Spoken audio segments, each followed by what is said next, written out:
Yeah, let's see. And I also made a minor little change.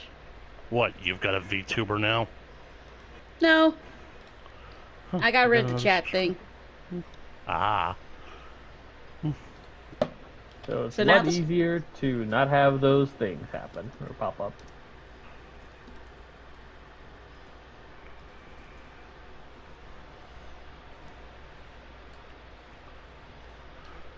Well, looks like we're heading back to Muckington after all of our croft services. Mm-hmm.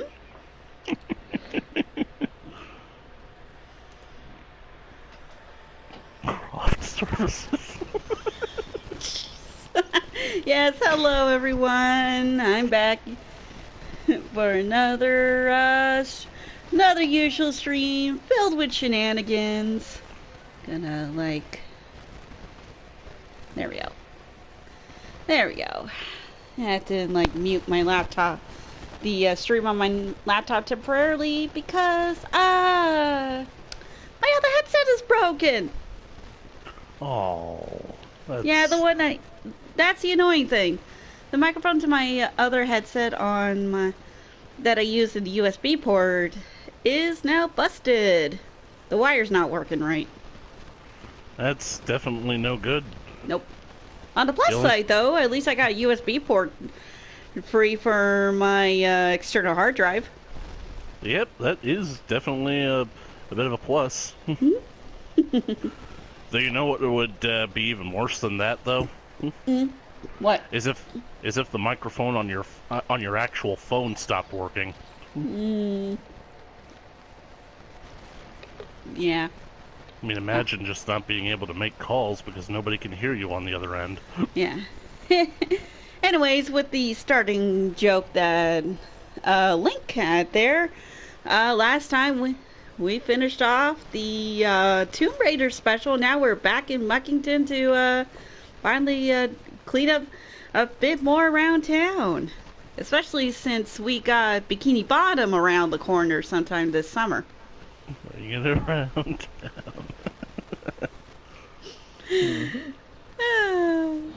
So yeah.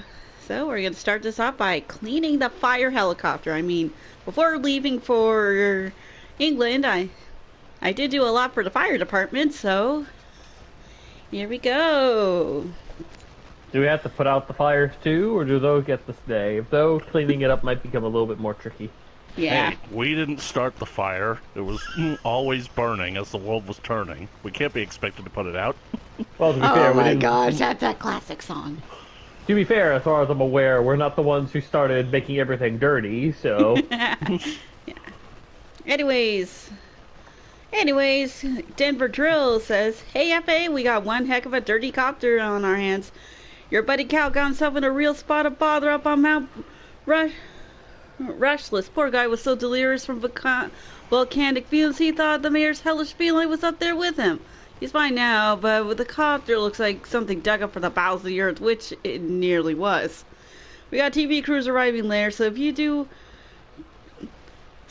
do what you do so well, it'll sure get us out of a jam. Thanks, pal. Well, at least we got an update of the whole cat situation. It wasn't up at the volcano. Oh. By the way, before we go in, how do you customize the outfit again? Let's see.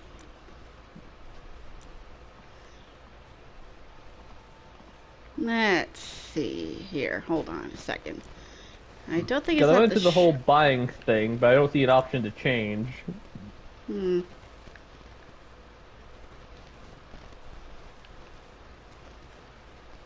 Let's see. Here, let me just start this up now so I can figure this out. Maybe it has to be on the job. Give me a second. Wait, unless... Here, let me just do this. Let's see here.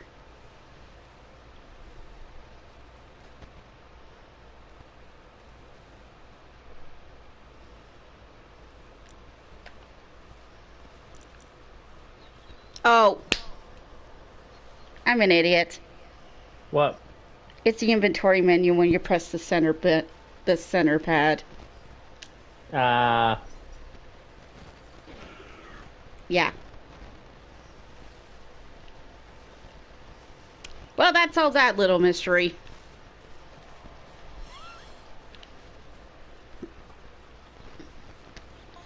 Yep. Okay. Oh, welcome to Mars, Astro Washer. We're extremely grateful you took all the time to come all the way out here. That's an old one. That does not. Yeah, that I think that somebody messed up there. Yeah. Galactose Yeah, that. Industries. Yeah, that came from when I did the Mars special a while back as an extra thing. Welcome to Mars!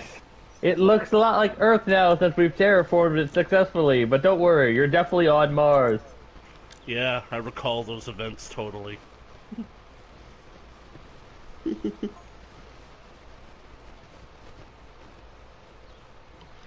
Yep.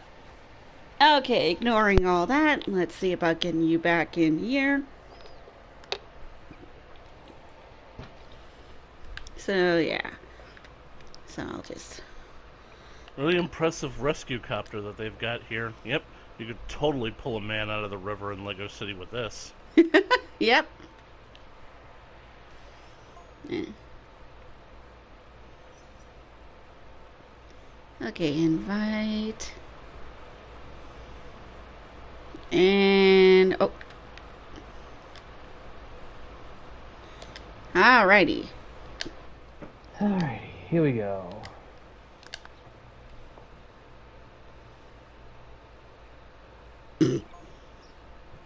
Well, good thing... Okay, you're in. There you are. So yeah, like I said, just press the center pad and switch from current loadout to clothing and you'll be able to change your stuff. Yeah, let's see. Kind of weird that just changed on the job, but you know what? There's no one paying attention as far as I'm aware, so... Yeah, and which is why I'm turning away from you and waiting until Galacto stops messaging me late. Hopefully with like the future updates they'll fix up some of these bugs.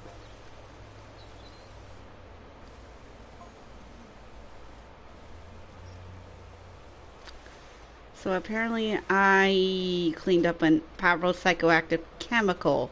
Well, good thing I had a protective suit on it. Ah! I see green boots. I see someone completely dressed in green. Hey, Chaos! Hello. There's the color. Meanwhile, I'm thinking green is the imposter. And that imposter got me a couple of times. Granted, I trusted you. Granted, I had it coming. Because, well, they kept up grouping up. And naturally, I decided to go with the one person I trusted out of the whole gang.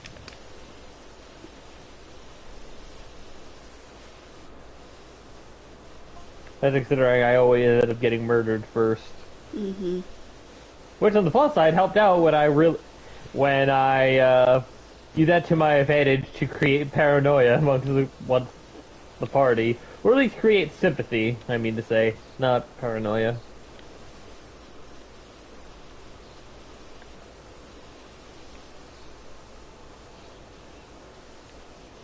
You know, this whole just could be a glitch, because the whole Galactose Industries thing is going by pretty quickly. Yeah, I feel like I should restart this. Because, like I said, I did do the Mars rover mission, and I didn't see these messages there. We have noticed footprints leading away from the rover that may or may not be human. Yeah. So we restarting, or? Yeah, I'm gonna have to restart this. So sorry about this, people. Let's see. I hope I don't have to get changed again. No, you keep your outfit.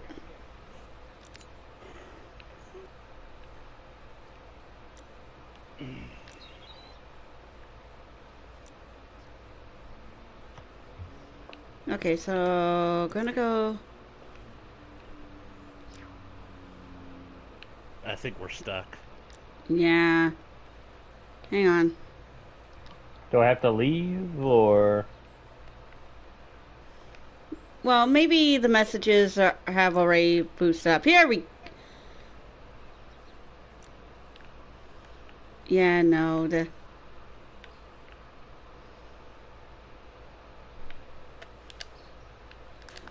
Yeah, hold on. I have no clue what on earth we're doing.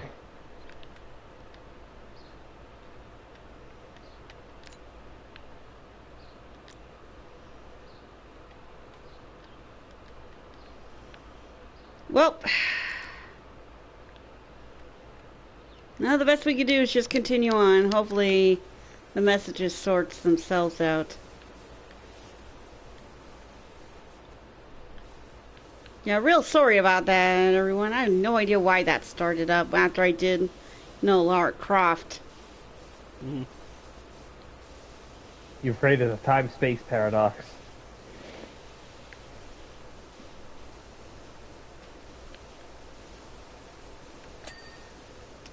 Oh, got a window cleaned.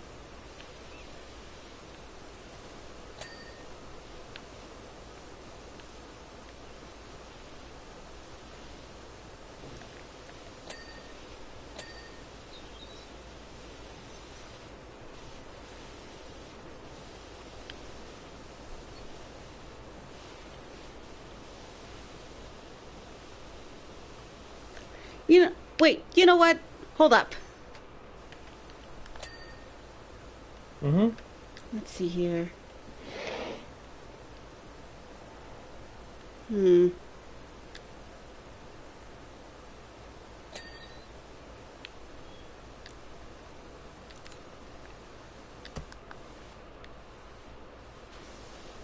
Yeah, that didn't help.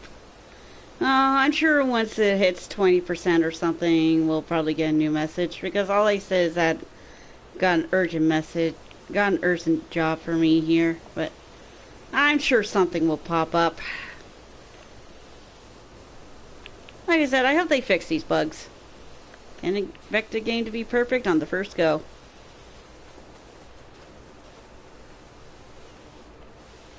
Yeah, this is definitely a big job, so...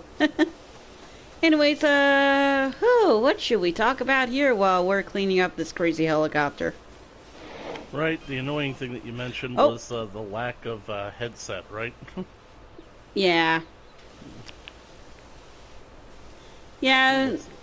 yeah, so currently I'm using my PlayStation 2 headset. Now let's see here. We finally got something for Calvin. I'm telling you, Doc, even if I'm goosed on CO2, I can tell the difference between a limping ginger tomcat and a psychoplastic flow. Ah. Oh, Calvin.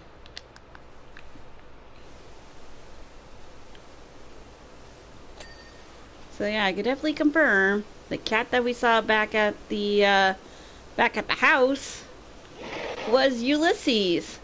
Where he scampered off to now, no idea. I'm surprised that basically, like, he hasn't appeared in the background of any of these missions so far. I've been keeping my eyes open for that cat. Mayor needs to keep a closer eye on him. Yeah, at least put him microchipped. I actually find that cats really don't like wearing collars. Every single collar I've tried to put on any cat that I've owned, they immediately paw it off.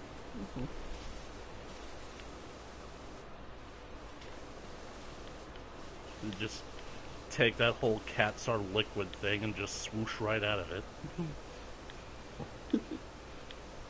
Yeah. So yeah, so my USB headset's busted, but hey, at least I can still use my PlayStation headset. The thing is just, it's like one of those single cord things, so I have to, so whenever I need to mute myself on like Discord or something, I have to use Discord's mute rather than, the mute switch on the headset. That's what I do, so. Yeah. Hey, no sense of buttons there, and still works out either way. But yeah, yeesh, look at all this soot. Oh, got another window done. And another.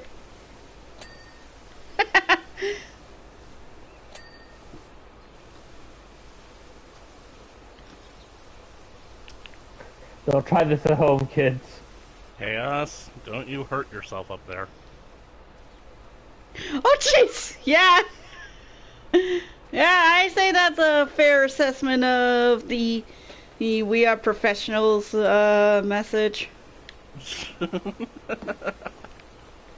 Yeah, I'll just grab the ladder here and use this. Fun fact, I didn't even use that to get up here. Yeah, I noticed the footstool. Whoops!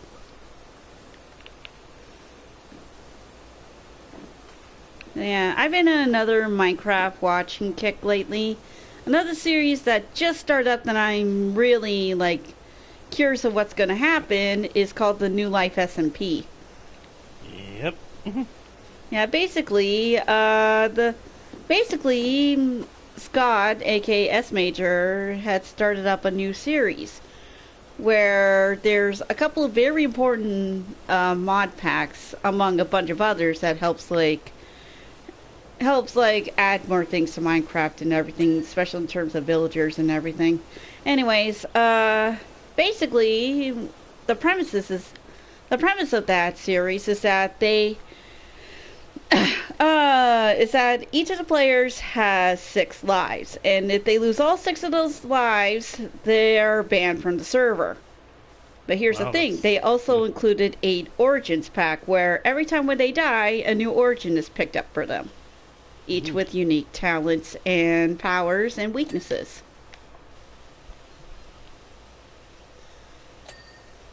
Well, I gotta say that of all the Life series, this is the one that has the most lives so far. Yep, and of course, unlike the other Life series, it's not a competition or anything. They can just do their own thing. They just gotta be careful not to die too often. Oh, one thing's for sure is letting the chief know my predicament saved my smoky bacon. I owe you one. Yeah, no worries. I figured when you mentioned you were at the volcano, I gotta send a message to Denver. New mission, clean the volcano.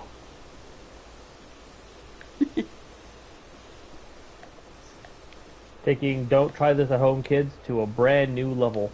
Yeah. So yeah. On top of all that... Oh, sorry. Make sure you get the underside of these things while you're down there. Doing that now. Yeah, and on top of all that, the other mod that they put on is the Create mod. Basically including a lot of steampunk factory-like elements. Oh, the Create mod. So many possibilities. Yeah, I mean, the Mythical Sausage has already... Oh, got that one done. The Mythical Sausage is already taking advantage of that because his theming is that he is a Tinker Mage. So he's using... So already he included a giant windmill at his place to power up his place. Amazing. Yeah. Legit surprised that Minecraft hasn't added its own form of an actual windmill yet. I know. I would have liked that. I like windmills. Yep. So speaking of the Create mod, Oops. you guys ought to see what Impulse SV did, I think a couple of years ago. Basically, like, he made an actual working Wonka-style chocolate factory. Oh god, that must have took ages. And yet, these guys just have the time to do it. Yep. Anyways, let's see here. So who did I see that's got their origins so far? Oh yeah, there's... Okay, so the first one one of the first ones that I've seen so far is Catherine Elizabeth. She's a very wholesome, very cute, more style type, style type of Builder. Minecrafter who likes making a lot of things with bright pastel colors and everything. She is also like a veteran from the first two Empire series. And she was the one with the human origin, basically basic Minecraft player.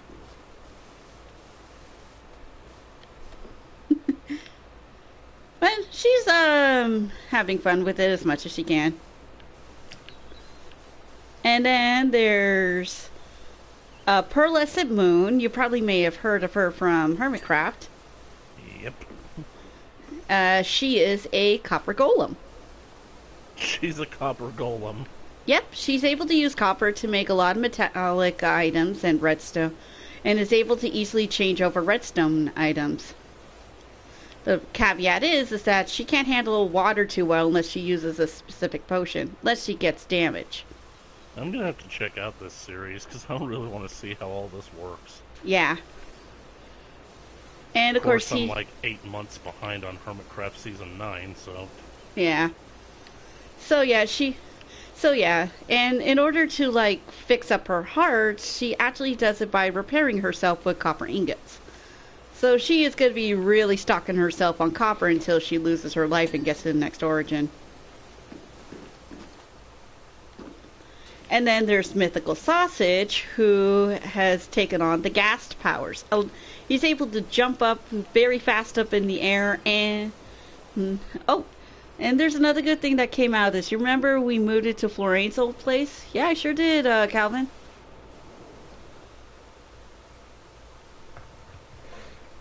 Well, guess who's a copter pilot now? Aww!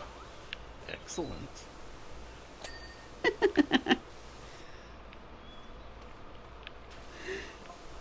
Anyways, it's rude to text on a date, so I better go. Dude!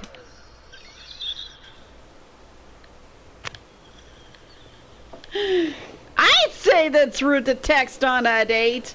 I know you appreciate me saving your butt, but come on, dude. Anyways, what was I saying? Oh yeah. Mythical Sausage is taking on the ghast powers, enabling him to shoot up and then float gently down from the air, and of course shoot fireballs.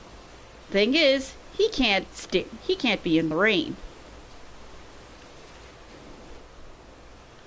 So yeah, there's a caveat there. So rain kills ghasts, huh? Yeah. Well, it doesn't kill him. It does damage him quite a bit, though. So every time Kill when him he's in time, but just not immediately. Yeah, so if he wants to go and work on stuff outside, he has to have an umbrella. Oh, so they have those now, huh? Yeah. One of many mod packs on top of it. Then there's Scott himself, who's a transporter, enabling him to transport himself and anyone else from one spot to another, even doing a quick swap if need be. Is he more than meets the eye? No, that's Transformer. Completely different. Speaking of Transformers, All-In Sound, a little troll, is basically a mimic. Oh, wow. Yeah, he's able to turn into a chest, and then whenever someone tries to open his thing, he causes a random effect. Not sure what kind of weaknesses that he has. I have yet to see his episode, but that's what I picked up from. But he's got some sort of mimic-like origin, considering the pranks that he's already pulled on some of his friends.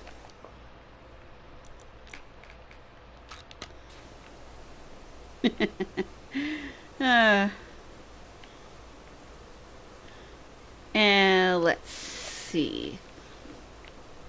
And then there's one of them is the Swarm. I think it's like Gemini Tay, aka Gem.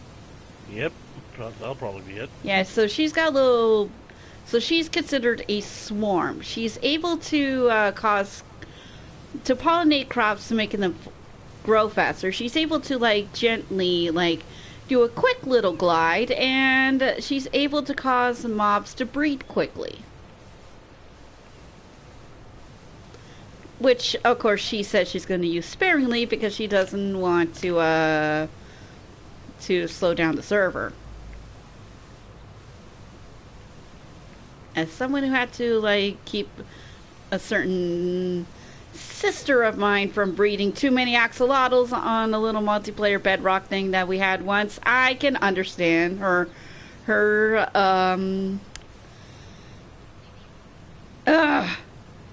politeness. Sorry, my brain farted on a different word I wanted to use. That still makes me funny to think about the fact that in Final Fantasy XIV, if you want to get yourself a giant axolotl mount, you will have to kill the High Seraph with Ultima, maybe, potentially. By the way, something among that level, in Endwalker or Savage, where there's no direct correlation. Actually, there is kinda. Remember Just that? in Elpis. Huh? Is it because they're both in Elpis? Yep. Yeah, that's what I meant, like, no direct correlation. Like, yes, they're both in Elpis, but so is a, Gubu. True. But yeah, anyways. And then there's Flip, who already had his first death. At first, he started as a roadrunner. Now he is a hare. So he first started out slightly small and very speedy, but then after a bad run in another, he now can jump very high. Either way, he can't be caught by a coyote. Yeah. So, I think that basically the big $1 million question that everybody is waiting on is, what about Scar? Nothing from him yet, but I'm keeping my eyes open. Darn it, because we know, like, anybody who watches Hermitcraft knows, Scar is gonna burn through this quite quickly. Oh, yeah. Though it is kind of odd, because there have been surprising moments where Scar literally ends up being among the last people in these life series. Almost makes me think that basically, like, when he's actually taking things a bit more seriously, he really can avoid getting himself killed. Yeah. And, let's see here. Oh, yeah, and then there's Jimmy, who's got the bad guy origins. He's basically strong, he's basically almost a bully, and he's a carnivore. So he only eats meat. Ooh, lovely. Like, let's say certain people are going to get some revenge of some of the shenanigans he had to put up with back over in Empires. Because he was playing a sheriff there, and he kept on being turned into something akin to Woody of Toy Story. Poor Woody. I feel like that you could make some nice little family-friendly fun Western adventures with him and his whole posse, but no one ever seems to want to try that. It's always Buzz. Yep. Yeah. I mean, damn it, there's a reason why that was Andy's favorite toy at the time. Yeah. Most of the time it's because most of the time of those pranks it's because of Joel, who actually calls himself Griff the Hippo. I think you could probably figure out what his origin actually is there.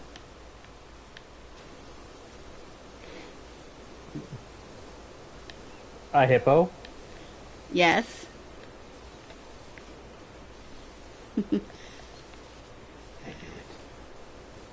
But the big question is, has it been confirmed that he is indeed hungry? No, but I figured out what his clever naming scheme. You wanna know? Because He flies. He flies? A flying hippo? Mm-hmm. And his name is Griff. Griff. A hippogriff. There you go. Now you got it. Yeah, he's often doing that. You know, this kind of reminds me of like an underrated line from the original Rugrats series. Still, if hippos were meant to fly, they wouldn't weigh over 3,000 pounds. Yeah. Yeah, no, yeah, anyways, he is able to fly very long distances for very long periods of time. The only problem is that he can't have a roof over his head. He starts weakening and slowing down. So, whenever he doesn't have a direct view of the sky, the world literally tries to kill him. Yep. Well, he doesn't take damage, but he does get slower and weaker. So in other words, claustrophobia. Mm. On the plus side, though, he can have glass. He can see the sky through glass. So, whoa! Oh, hey! There's nothing down there for you to clean. I know. So yeah, when I saw his video, I suggested for him, well, why don't you put a glass roof over your house since you can't be affected by glass? Not sure if he responded to that yet, since he did just have his first episode. And then there's Martin, aka In the Littlewood, who is a chillager. Yeah, he's able to handle freezing cold temperatures and is able to like quickly freeze himself as a defensive buff. Wow.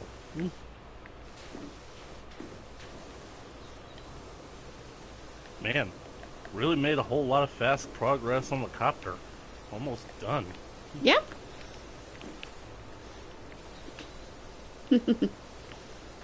Lots of teamwork. Let's see here. The fuselage is okay.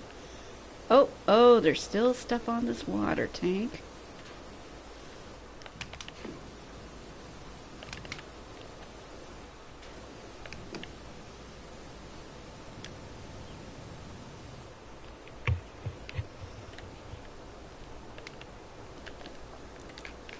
Alrighty.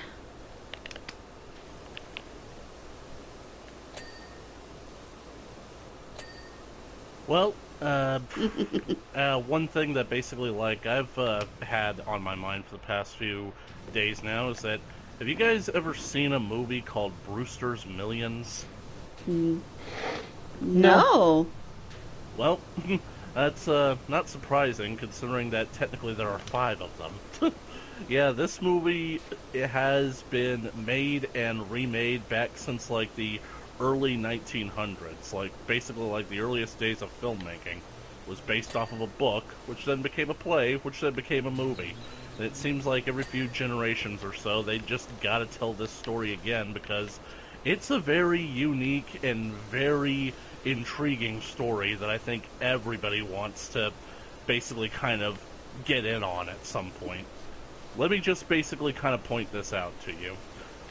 Imagine if you guys were suddenly discovered that you had a very wealthy relative and that you were actually their only living, surviving relative, and that they had recently passed away, and that they were leaving the entirety of their fortune to you. You guys can think about that? Except whatever this relative is, they basically just don't want to give you the money straight out. They want it to be a bit of a challenge. Maybe they want to teach you a life lesson about how to basically properly handle that money.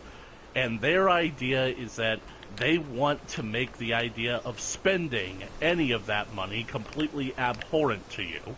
They're going to make you hate spending money so that you just don't blow through the entire fortune within just a few years. Wow. So they set up a bit of a challenge. Like, let me start out small with, like, the earliest version that I saw, which was back in 1945. Back in 1945, the total inheritance that Brewster, Monty Brewster, that's the main character of the movie, he stood to inherit a total of $8 million from his late great uncle.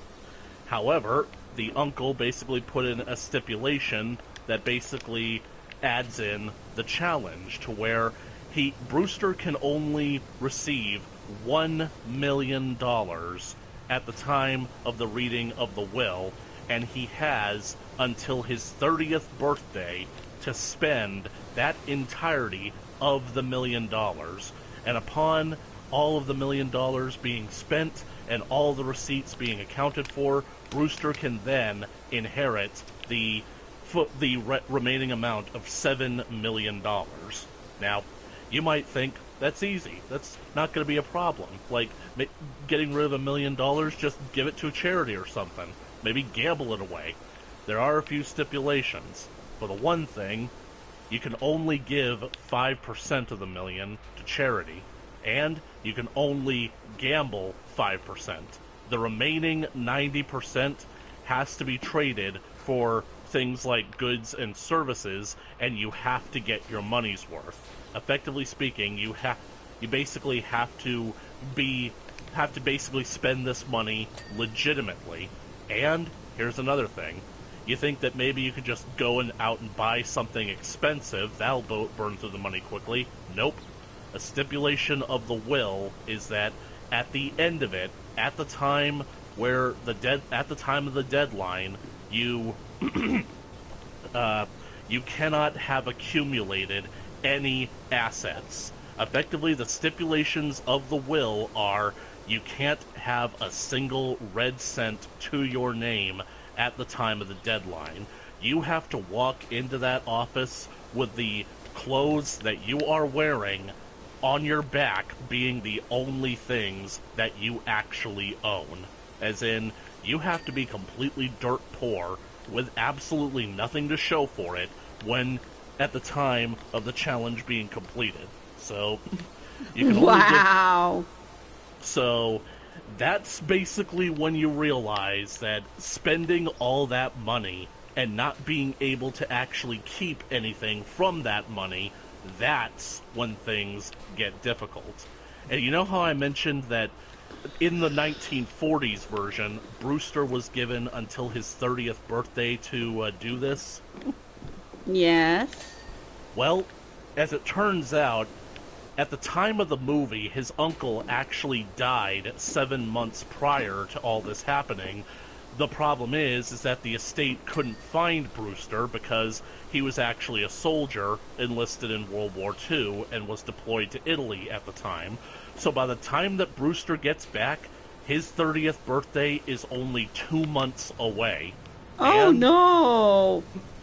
What's even worse is that at the time of it, the first thing that he wanted to do when he got back was get married to his sweetheart, so that because they basically have been waiting years for this opportunity. They've been waiting years for him to finally get out of the military and get back so that he can get married. Plus, he's also got 2 army buddies with him, and he's got this kind of family unit who all were present when the private investigator who was looking for him to basically so that the executors could give him the will, he basically let slip, "Oh, I'm glad that I found you, because you stand to inherit quite a large sum of money from your uncle. You could inherit somewhere close to $1 million. So everyone around them knows that he stands to inherit $1 million. Now, here's where it gets extra cruel, because Brewster has until his 30th birthday to do this, but he can't marry his fiancée during that interim. What? Yep. He can't spend any of the money on the wedding, because then if he does and he gets married, and everything that he spent on the wedding, including the fact that he got married to his wife would be considered an asset. So therefore, no expensive wedding ring, no expensive wedding dresses, no church, no nothing. He can't spend any money towards getting married. And now, here's the absolute worst part about all this. The stipulation of the uncle's will says that Brewster has to do all of this by himself. He can't have anyone actually helping him get rid of his money, which means if he were to tell his fiancée, his future mother-in-law, his friends, he would therefore forfeit the remaining inheritance. They have to be kept in the dark about everything until the deadline, which means that, oh my, it's one of those movies where you know, because we the audience know what Brewster is really trying to do, that we root for him, but we know that this is absolutely going to destroy his soul on the inside. Yeah, no kidding.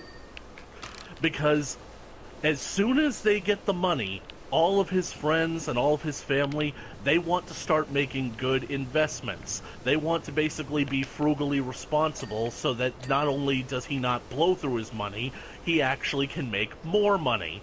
And they end up making some good investments for him that end up paying off, but Brewster can't have that. He's got to get rid of the money as quickly as possible, so he gets upset every single time an investment yields a return. And they think that he's gone absolutely insane. So it's just one, and of course, you can, as you can imagine, as time goes on, with the fact that he can't get married to his fiancée, which was the one thing that he wanted to do the most, getting back from the war, she of course starts getting upset, she starts feeling jilted, and thinks that this money has of course changed him. So it's one of those she things. wasn't. Well, she's not wrong about that. It's just one of those things where it's like, you're so sad because you know what the truth is. And if they just knew the truth, then everything could probably work out a whole lot better. Oh my. Honestly, the uncle just sounds like an asshole. He kind of does. And I'll basically, like, get more into that when we start talking about another version of the movie. Like, but there's learning a lesson of spending money, then there's just straight up cruelty, sadism. Cruelty. And this is torture, especially considering that. Like, fuck, what did the guy do to his uncle to be like, yeah, I'll give him the money, but I'm gonna make sure he fucking regrets it. I'll explain a bit more on that later. The explanation doesn't come in the form of here we go. the 1940s version, but it does in the later version. Is Okay. that the entire thing done? Yep. Oh, Mayor Jeff Jefferson is messaging me. Apparently, I got a big job at his mansion to do. Ooh. What time is it? Oh, it's only like 1:44. We can go for a few extra jobs. Yeah, I know, right? It's only 40 minutes. Flawless again. You're a class act, F.A. As it happens, when the TV crews and senders found out we'd only rescue Cal and not the cat, they were a no-show. At least the copter will be nice and clean to go back to Columbus. Thanks again, Thanks again. You're welcome here anytime. And if you fancy adding an element of danger to your host work, let me know. I'll put the word in. Jeez! Oh my freaking god! What's going on? Holy. Yeah. That job is only $350? Yeah. But, teenagers got to his mansion. Well, good. Like, quite frankly, it seemed like the mayor cared more about his cat than he did the life of a human being. Mm-hmm. I was literally about to point that out before you had your little bit of a freak out. Yeah. Okay, Dirt Fighters, someone with too much time and egg on their hands had seen to bombard my magnificent abode with ballistics most foul. Don't ask me why. I'm as fair, noble, and mayor as this town has ever seen. I'm sure you appreciate security at a premium right now, so I'm afraid I won't be allowing you onto my property. Instead, I provided you a voucher for an extra long washer extension. It's for the cheapest one and not made of money. One last thing, there might be a small element of graffiti on the gates. Please remove that as well as where you're much obliged. JJ the 13th. JJ the 13th. Jeff Jefferson the 13th. Hey, Us, what the heck are you doing? Whatever he damn well wants, I am the suppose. lord of this place. You cannot come up here. Well, unfortunately, we got another job to do. Some crazy teenagers decided to vandalize the mayor's gates. I can't leave anymore. This is his life now. Okay, there we go. He can't come back. He don't know how it works. There we go. I was hoping I could like move it away in time and then be like, oh yeah, try to find me with this thing being moved in such a way that you couldn't tell that I specifically was aiming it specifically towards here, but too slow and the damn thing wouldn't listen to me. Yeah, anyways, let's go and help out the mayor. Anyways, about like everything that's going on with Brewster, the thing that I think is so frustrating the most about the money is because Brewster starts making intentionally bad investments because he knows that it'll cost him the money and he'll get little to no return, so he'll basically be able to blow through the million as quickly as possible. The problem is that Brewster apparently has such good luck that he is somehow overcome with the Midas touch. Everything he touches turns to gold. All of his bad investments literally end up paying off with profit. Literally speaking, he goes down to the racetrack, he picks out the absolute sickest, weakest looking horse that they've got, and he says he's gonna put money on it. Somehow or another, at like, I think 28 to 1 odds, the horse ends up finishing first. I mean, seriously, his butler puts like $50 on that horse based on Brewster's recommendation, and it ends up paying out to nearly $6,000. Yep. Anyways, I'm gonna try to aim. He ends up investing in a bank that is going under because he knows that eventually, if that bank defaults, there'll be a run on the bank and nobody will be able to get their money back. But because he puts in his investment, that is enough to save the bank from getting run, so he ends up getting that investment back. It's so incredibly unreal, the fact that every single thing that this guy does to try and get rid of his money, it all ends up coming back to him. Yep. Now, I reminded of that one meme with Batman.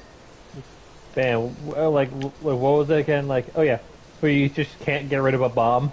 Yep.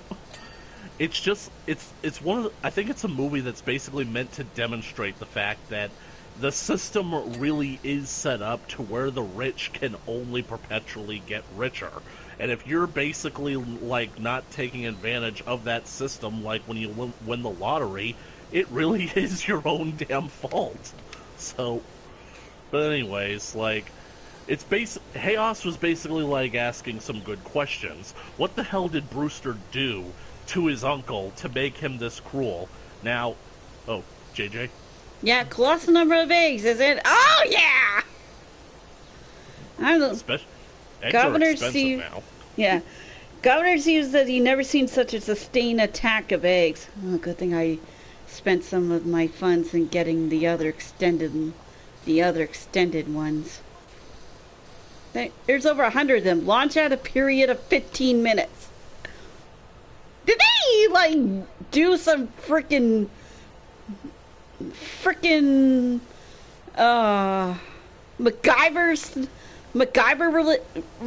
MacGyver-esque things with a frickin' Nerf gun in order to get these many eggs in such a short amount of time? Gosh dang it!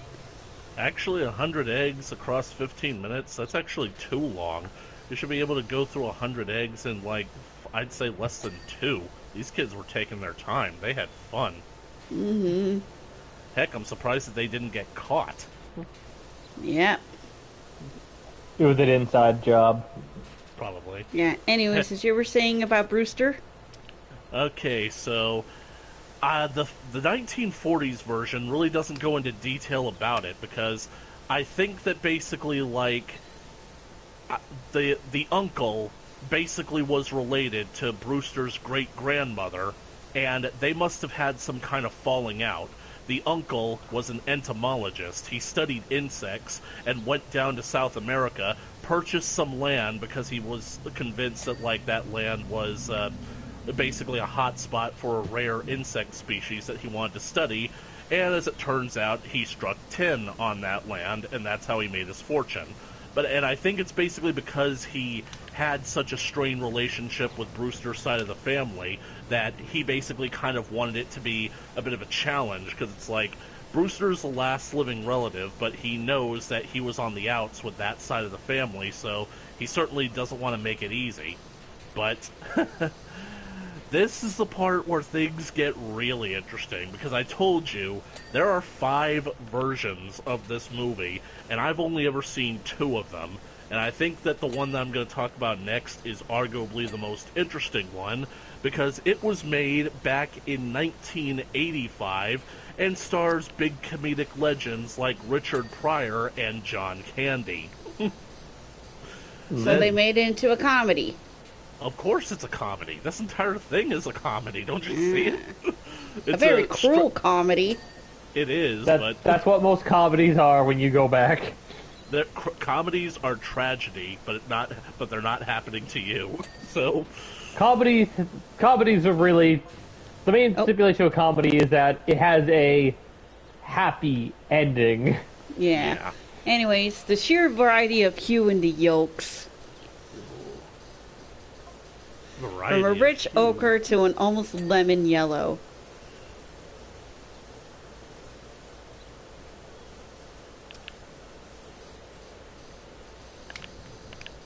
But honestly, I can't believe they're still together, considering all the crap they went through. Yeah, quite mesmerizing, set against my pure white alabaster pillars. Uh-huh.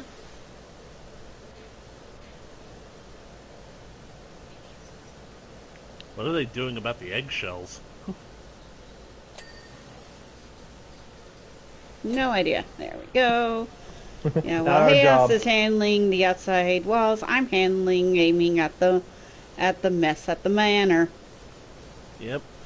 So, in the 1985 version of Brewster's Millions, Brewster is now played by Richard Pryor. So, his backstory in this one is changed to where, instead of being, like, serving in the military, Brewster was actually a professional baseball player. The key word there being was. Brewster was a pitcher for some kind of big name, big league team, but he ended up squandering the money that he made playing baseball, and he ended up basically getting let go from the team. So now he basically is stuck pretty much working he's pretty much stuck pitching for a very small-time, very lousy team called the Newark Bulls in New Jersey. So it's like, he thinks that at any moment a recruiter is going to show up there and watch from the stands, see what a great pitcher he is, and give him a second shot back at the big leagues. So that's basically what Brewster is pretty much waiting on. However, after one night where he ends up in a bit of a bar fight between him, his friends, and a couple of guys who basically had a bit of a misunderstanding when they found out that they were flirting with their girlfriends. Well, they basically ended up spending the night in jail. Yeah. They end up spending the night in jail, and some wealthy benefactor ends up paying their bail. Yes. What's going on? Yeah, apparently something's going on his end. Can he still hear us?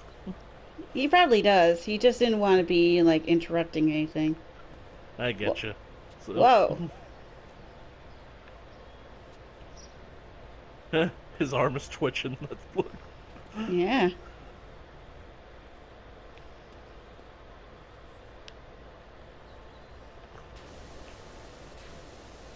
I'm taking this kind of slow considering the distance.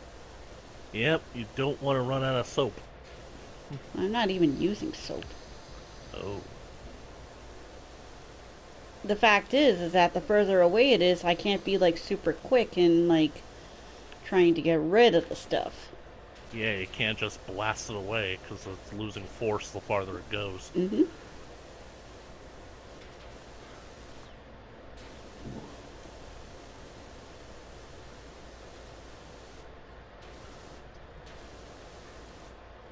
So I gotta say, this must be very cheap paint if it can basically be washed away with water.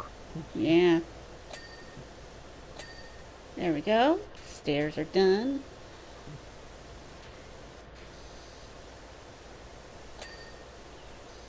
Main wall is clean. And I'm having issues because there we go.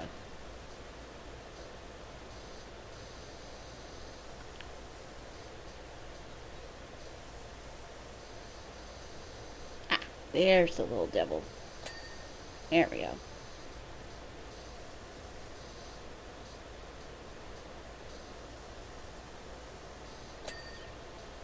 At least with this, it unlocked the extra long extenders, which means we got big jobs that requires a big reach coming up. Which I have a feeling what one of those jobs is. I hope that it's something good. It's one I'm kind of partially dreading. Well, It's it'll... back from what I've seen with Markiplier. Hello? Oh. It is a little tree fort all the way out in the forest. A tree fort, huh? Out in the forest? Mm. Oh, say, does your work van have a logo? I don't want a job, but I don't want anyone else finding out. Okay. I'm sure you know that my poor old Ulysses, the mayoral cat, is still missing. Yeah.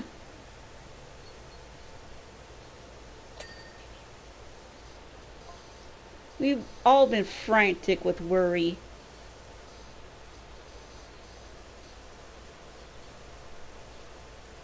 Maybe have some tuna out. Maybe he'll come home when he's hungry. Or maybe he's found a new place where he can get the food that he needs. By the sad things, you're making him out to be a pretty senior cat, so I wouldn't be too surprised that he's definitely getting up there in age.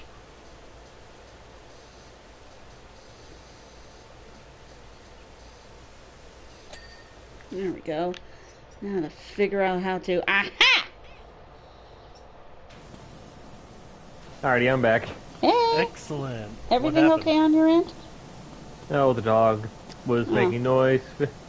She wanted to be let out, so I let her out, and she's just currently lounging on the outside. Okay. Which I'm kind of annoyed by, because, like, damn it, dog, there's a story I was listening to. Well, I saved the best part of the story because I knew that you'd want to hear it. Alrighty, thank you. Let's hear it. Okay, so that's basically like where Brewster is, but his uncle. This one is different. Like much like the original, he had a falling out with Brewster's side of the family, so he ended up going out west, where he of course struck oil, and so basically that's pretty much how he made his fortune. And well, the thing about it is, like in the other one, you could get the sense that the uncle's challenge wasn't exactly all that personal, that he wanted to legitimately teach Brewster how to be a bit more responsible. This one, I think that he actually is doing it out of a sense of spite and cruelty, because in the last waning months of the old man's life, he actually researched Brewster to figure out what kind of a man he was, and basically realizing that he's pretty much wasted his life. He had a great opportunity playing baseball, but he screwed it up. He squandered all the money that he ever had, and now basically is hoping desperately to get another shot at the big time that probably is never going to come. So that's why he initiates his challenge. The challenge this time actually has a bit more, has actually a few more stipulations and clauses. Like, for example, there is the wuss out clause, where he can agree to take just $1 million right now, and that'll be the end of it. He can just take that money and just do whatever he wants with it and just live on it. That'd be good. Now, that might have been great back in the 1940s, and maybe you're wondering why didn't the original Brewster just do that, with the fact that he can so easily make more money off of just that $1 million. Not in the original version, or at least the 40s version. It was a stipulation in the will that if he fails in spending the $1 million by the deadline, he has to give whatever is left back. So it's either you do or you don't. That there is no try. Yeah. Dang. Anyways, apparently other people from town have reported missing cats too. Uh-oh! The plot Cat thickens. cult. I had a feeling cat cult. It was the same when I started wearing Cheeto. Okay. It was the same. The what? Same when I wore chinos. What? What does that have to do with anything? No idea. Anyways. They were extra roomy Bermuda shorts. Anyways, so here's where... So definitely the uncle is doing this to teach Brewster a lesson, but he's also kind of doing it out of spite, because he's upset with the fact that his only living relative hasn't really made anything of himself and is pretty much an abject failure. Now here's where it gets interesting, because this takes place in 1985, and it's definitely a much different time than it was back in the 40s, because like in the 40s version, the uncle had amassed a fortune of $800. The uncle in this one has amassed a fortune of $300 million. Oh, wow. The stipulation of the challenge is if Brewster should accept, he has to spend $30 million in just 30 days. Yeah, none of that until your 30th birthday crap this time. He's given only 30 days to spend $30 million. Dang.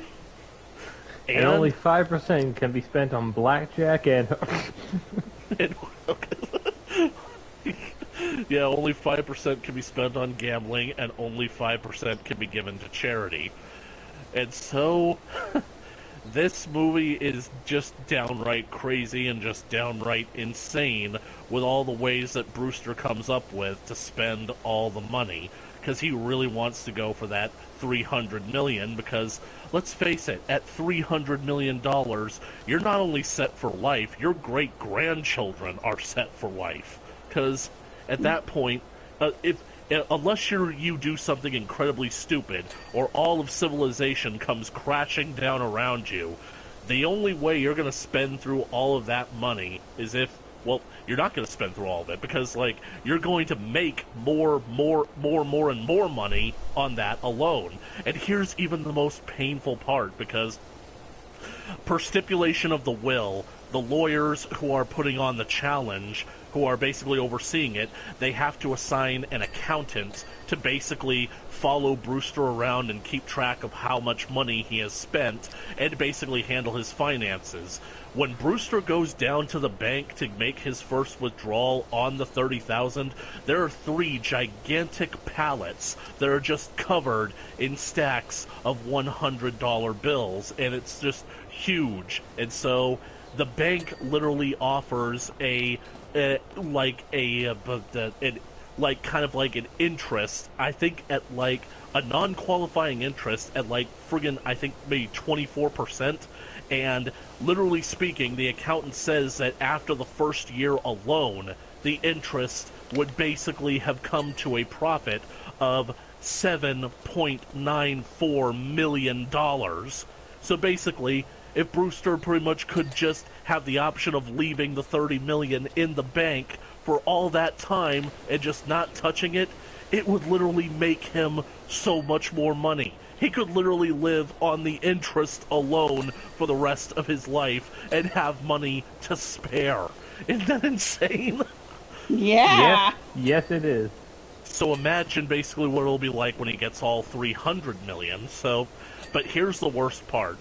Basically, the whole idea in both versions of the movie, if Brewster does fail to spend the stipulated amount and fails to inherit the rest of the fortune, then the rest of the fortune is then handed over to the attorney's offices. Basically, like whatever law firm was representing the uncle.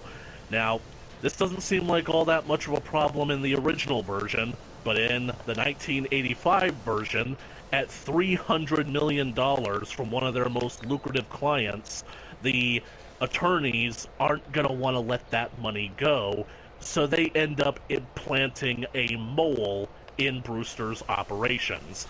They basically, how do I put this? ¿Qué pasó? I've been gnomed! You gnomed? Where'd you find that? I have my ways. Well, it belongs to the mayor, so it's expensive. Be careful. You find that? Anyway, so what the attorneys end up doing when they realize that they underestimated Brewster and he actually has the potential of spending the $30 million within the deadline, they end up basically commissioning a mole that basically works for them to pretty much get in good graces with Brewster, pretend to be his friend, pretend to basically be working for him, and to simply overlook a certain amount of money that Brewster is trying to spend. Make sure that that money doesn't get spent and that Brewster doesn't have a receipt for it, so that when the challenge comes, at the 11th hour, they can present, oh, it actually turns out you have $20,000 left over, so you lose, we get the $300 million. That is just cruel, don't you think? Oh, yeah. Yep. Anyways, job is done. Look at that. That was definitely, like, very quick. We certainly have a whole lot of time for more. Yep, and he... Many thanks for your work, Dirt Finder. That's more kind of magnificent mansion than you conclude a multi-million-pound deal inside, is it not? Much obliged, JJ the 13th. Oh, we got a fun one here. Excellent. What is it? The carousel. How is it that the carousel pays better than the mayor's mansion? No idea. Psst. PowerWasher, I just joined a traveling carnival pitching up at the recreation ground. You may have seen us. Purchased a beautiful classic carousel, but I'm worried about being outgunned by the owners of the bigger rides. It's pretty filthy.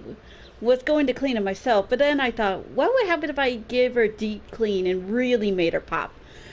Who want to slowly slide down a grubby helter-skelter when they can waltz around a pristine carousel, right? Make her ping and we'll both clean up. You'll arrive in a plain van, right? Don't want the competition to get the same idea. Oh, boy. These people. They think that basically they're the only ones that have got the best idea in the world. Mm-hmm. So, all of this being said, what do you guys think that Brewster ends up spending his money on? Ooh! Well, there's the music! Yep, be right back. The dog wants to come back inside.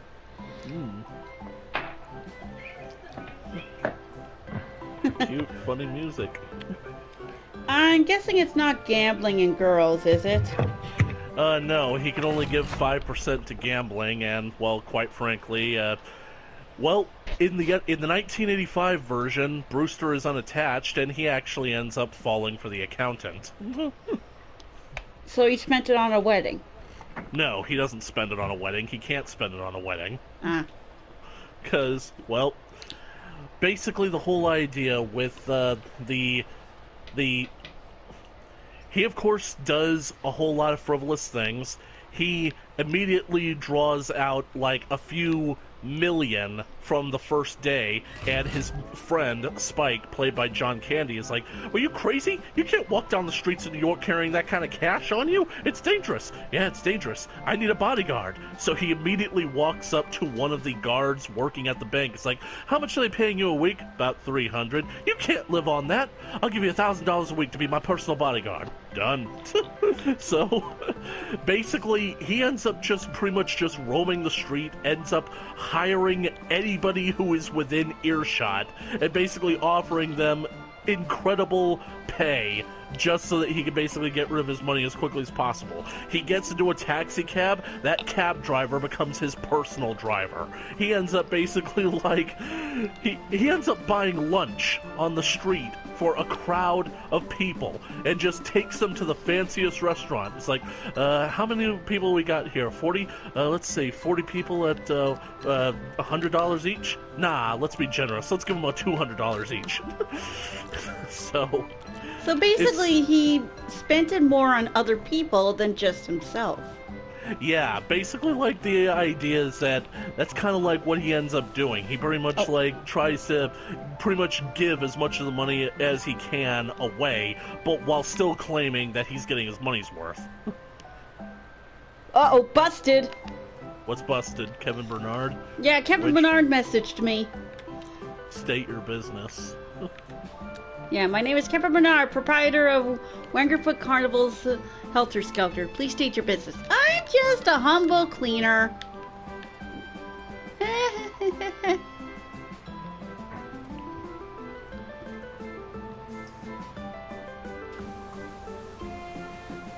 think that all he needs to do is take a look at that little dent that you made on the carousel there, and he'll basically leave you to your business. Mm-hmm.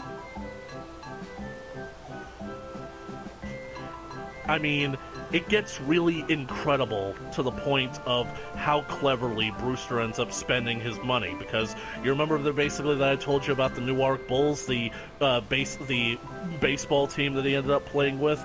He ends up basically getting them all new uniforms, and he says that he's going to set up an exhibition match where they will play 3 innings against the New York Yankees, because Brewster is thinking that, like, even if I basically don't manage to get through all 30 million, and by the deadline, this exhibition match against the Yankees will make such headlines that somebody will have to basically put me back in the big leagues. Somebody's gonna want to sign for me. So, so he ends up putting up on that as well.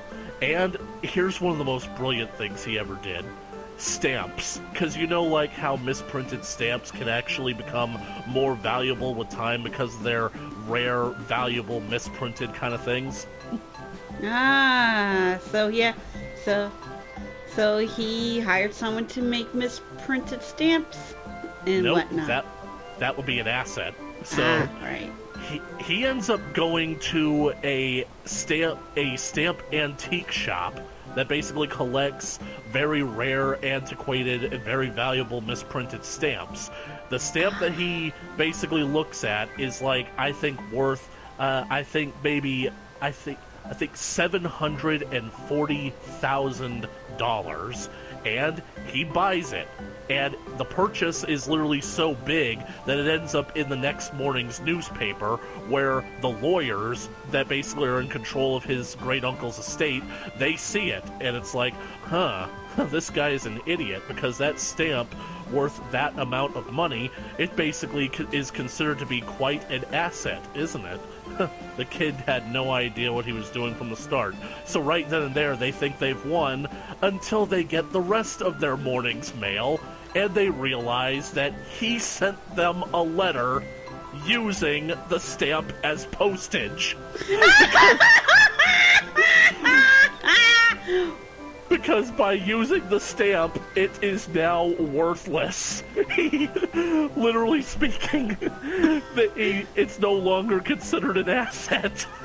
So he learned a lesson, spent money on people, and decided to give the biggest middle finger to the lawyers. Yep, he did it specifically because he knew that that's how they would react to it. Of course, that's when they come up with the plan to plant the mole, so... But anyways, all of this basically ends up working out for him, except here's one of the most far-fetched things, because he gets cursed with the same kind of good luck that the original Brewster did, where all of his bad investments start coming back and becoming good investments.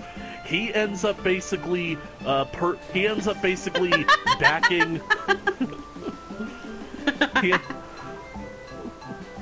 He's riding a horse. Chaos. Well, he did leave the switch on, so he's taking advantage of that. We. I should think so. Yeah. Anyway, he ends up basically investing with this kooky idea that some guy has to go to the North Pole and attach an engine to a gigantic iceberg, and there then... it is! What, the cat? No, the treehouse. Hey, are you there to free... Hey, are you free to... Oh, I see your comments working that you are a pressure washer. Ooh.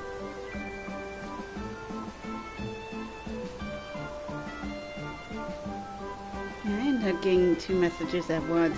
Basically, the first one was the one I was dreading. Surely Stacy doesn't seriously think that cleaning her castle will make it attractive prospect than my towering helter-skelter. Anyways, long story short, we got that treehouse job.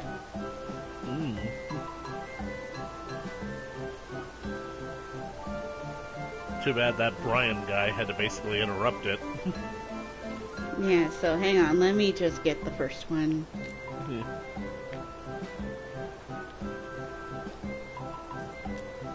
Hey there, are you free to come over to the national park? I have a treehouse that sorely needs de-slimy and de-grimy if you could put the time in.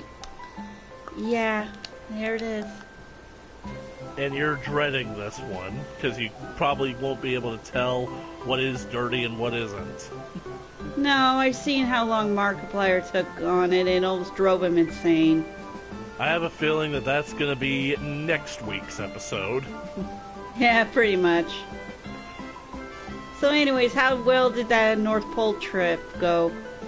Well, the guy's idea was to go to the North Pole, attach engines to a giant iceberg, and then sail the iceberg all the way from the North Atlantic Ocean to the Indian Ocean, where the iceberg could then be melted down to provide fresh water for Pakistan.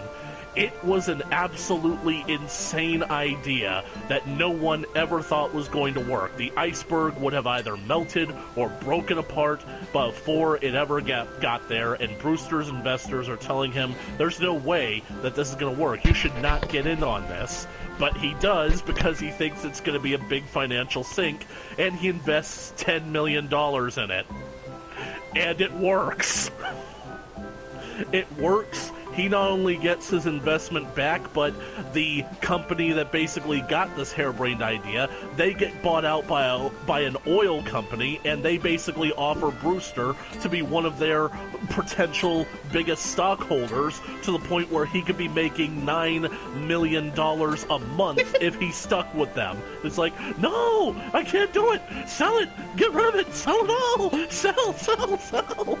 It's so incredible, because after basically, like, it's been about, I think, maybe a week, and he basically, like, spent through the $10 million, but that investment alone not only put him back where he started, he got even more money than when he started.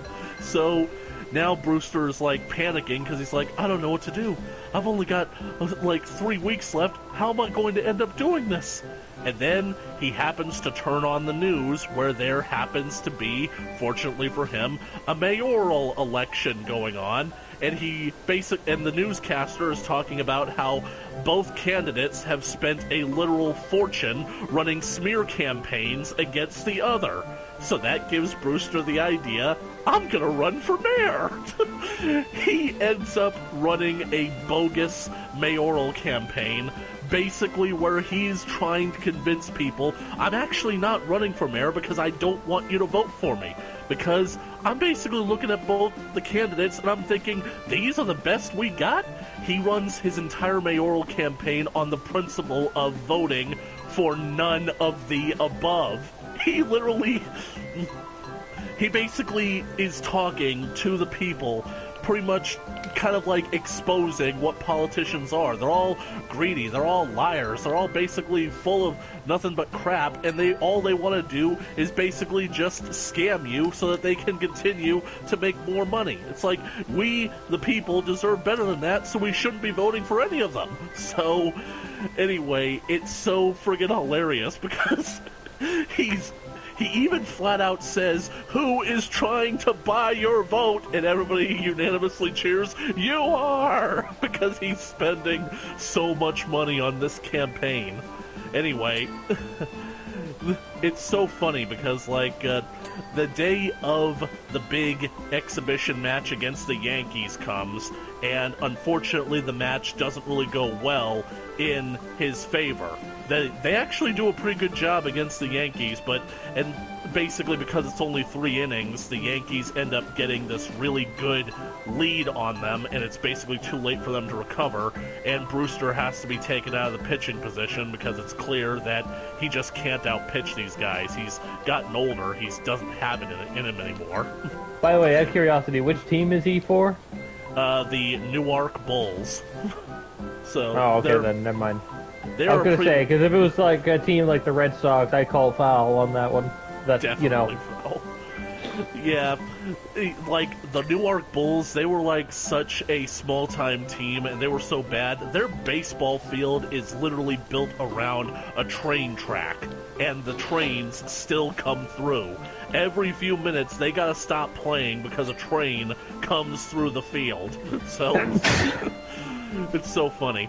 Anyway, Brewster is pretty much, like, down, he's depressed, and what's even worse is that basically he gets informed that he actually has a chance of winning the mayoral election. Oh. And Blake says, "I got a job, a matter of urgency, and yes, my helter skelter is filthy," from Kevin. Wow. Kevin. Mike Wazowski. Yes, this will affect performance. Get Kevin. Yes, this will affect performance, but... Yes, the site itself is beset by sticking spots, which take considerable arm strength and willpower to get past. In other words, it's a giant slide.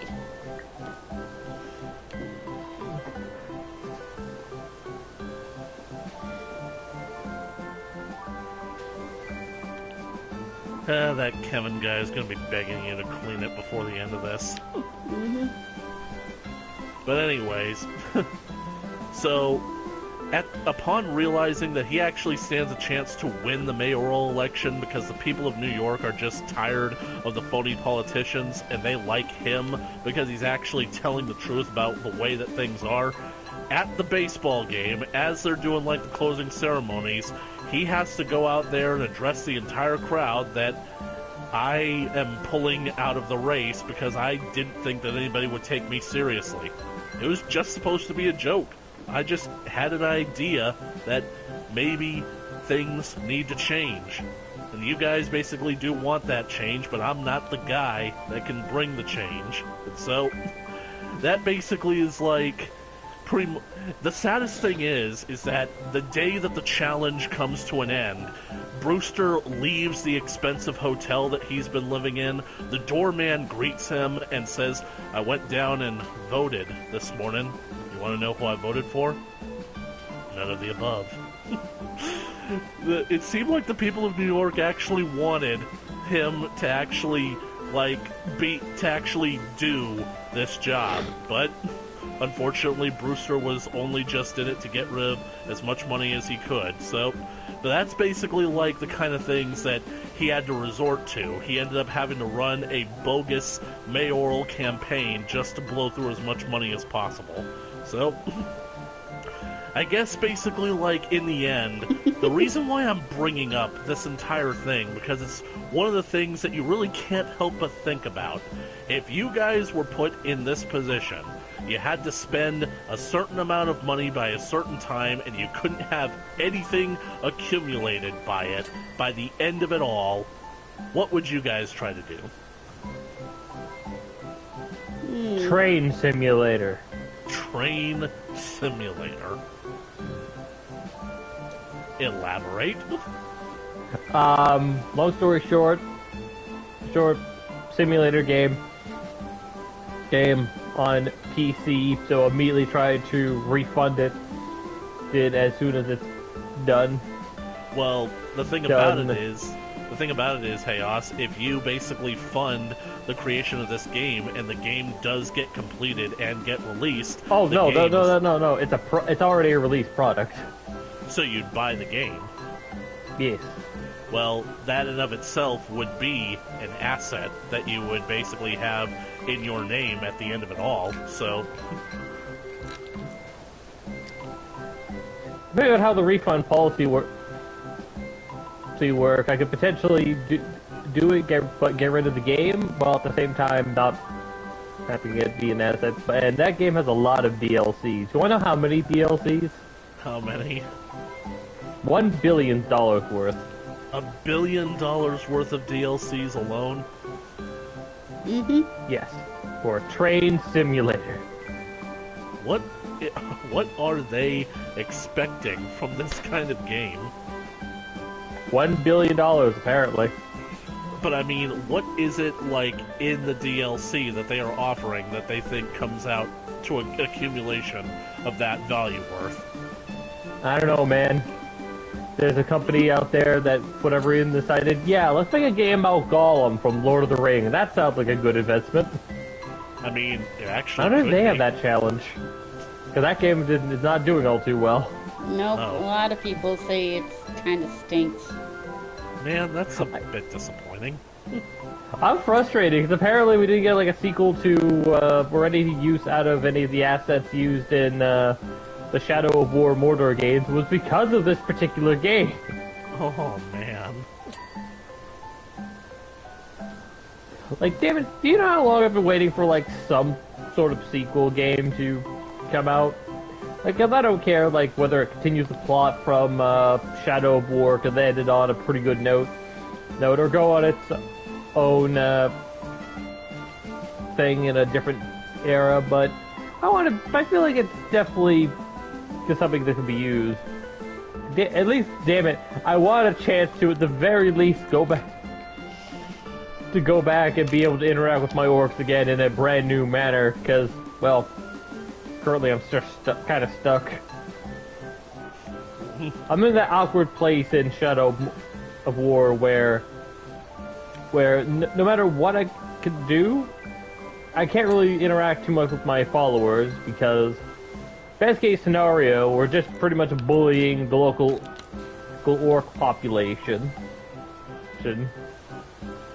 And the usual case scenario, you know, one of them decides I apparently wasn't paying them enough money, despite the fact that there's a limited number of promoted people I can have and turn on me. To make matters worse, not only can those promoted people turn on me anyway, but I can't really do anything with them beyond launching a invasion of another player's castle or whatever. Ah. Well, take my advice, don't wait for a sequel for too long, because the anticipation will just continue to grow, and your expectations will grow with them, so that by the time a sequel does happen, and it just won't be able to live up. Yeah. It's why I'm focusing on the future. Like Final Fantasy 16 that's coming out soon. Unfortunately, as we're winding through Willow Creek, we encounter a group of monks walking against the traffic, and I pressed accelerate instead of the brake. Ah. Monks? So this Kevin got into a car accident. Kundo instructor always says, in an emergency, hit the nearest thing as hard as you can. Oh. Hit the nearest thing as hard as you can. In other words, yeah, he's got more than just a little bit of dirt on his slide. Jeet Kundo.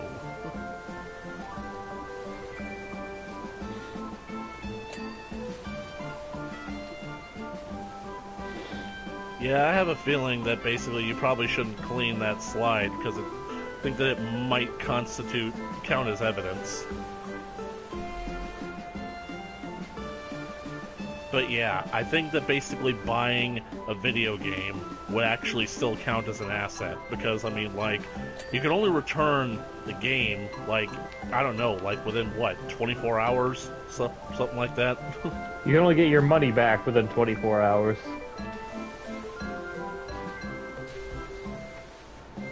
But I think that basically, even if you delete the game, it still basically shows that you still have the ability to just reinstall it and play it. So,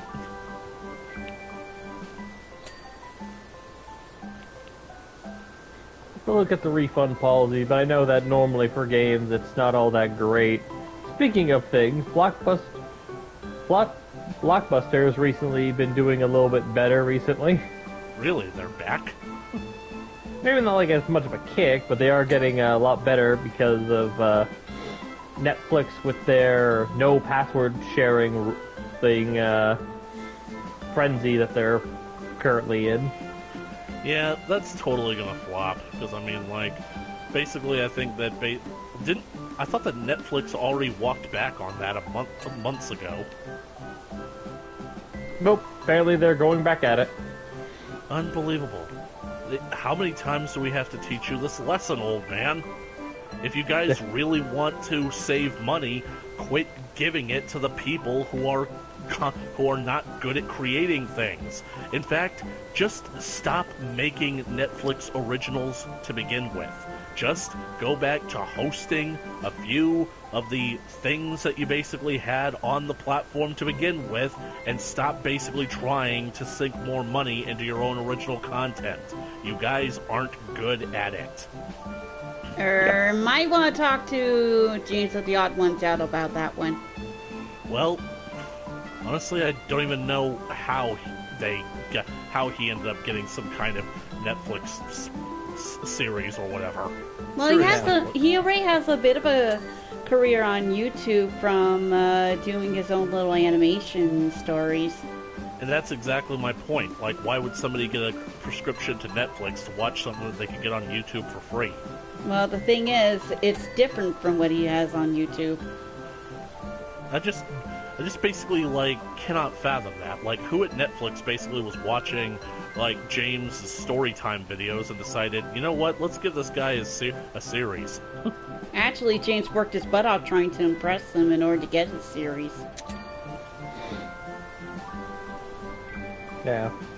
Still, I would say that there are certainly a lot of... As many Castlevanias that they certainly have a lot of other flops, especially that they certainly didn't walk back on. Isn't that right, cuties? Yep.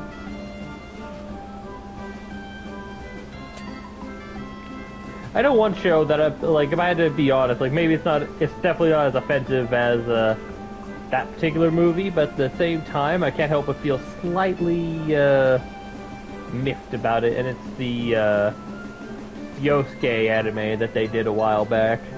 Oh. Yeah. So, to go over it for it, Link, because I'm not sure how much you're aware, but, so Yosuke is the name of a black man that was pretty much brought to Japan, was found interesting by none other than Nobunaga Oda, and pretty much was given his freedom in return for pretty much joining up with Nobunaga as a samurai and whatnot. Mm-hmm. And yeah, when they initially put out the thing, they had some nice artwork, of the animation, as well as what at the time looked like mostly, I don't want to say realistic as much as I want to say less fantastical styling of the combat and whatnot. And I was actually kind of looking forward to it because it's, it's like one of the cases where I feel like if we want to have there be more more representation in the field of entertainment, going for stories like these is a perfectly valid way of going about it, especially when it's also a very intriguing one as well, considering that it touches upon one of my favorite Japanese figures, Nobunaga Oda. Mm-hmm. First episode, showing off the incident at Honnouji, Mitsuhide Hiakechi's famous betrayal. They have freaking Gundams going around blowing up the part, while Nobunaga and Yosuke are doing they're doing the thing that I otherwise wouldn't have blinked at. I'm like, what?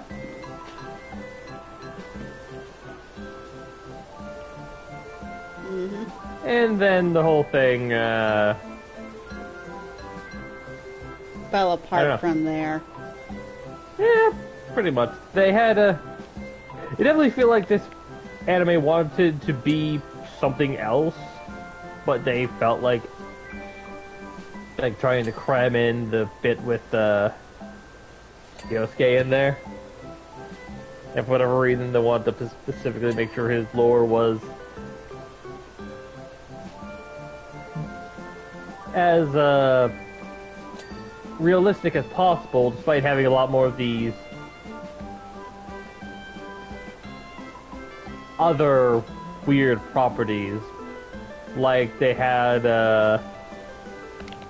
this super magical little young girl who at first is very sick by her magic powers, as well as being hunted down by some weird Catholic alien Cthulian dude. And long story short, it didn't do too well. Yeah.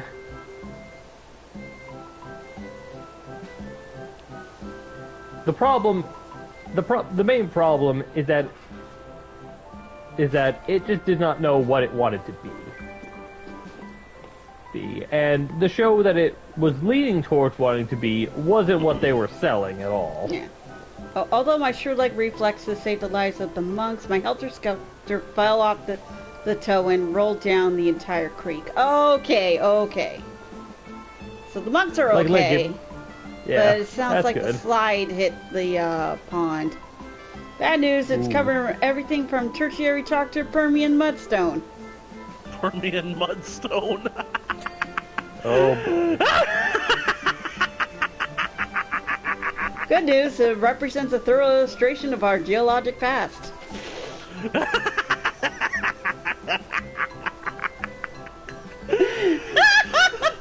at least I got you going, Link. That killed me. Rest in peace. Because Permian is like, what is that? Is that the oldest? I think it might be. Well, you did say it represented the geologic past, so yeah. Wow. But yeah, Netflix really needs to reevaluate what they are doing. Like, all of their friggin' anime adaptations. I mean, Death Note was awful. And then, like, was it Cowboy Bebop that they did next? Mm-hmm. All I know is that they better have canceled that Yu Yu Hakusho adaptation, because that's a line no one should cross.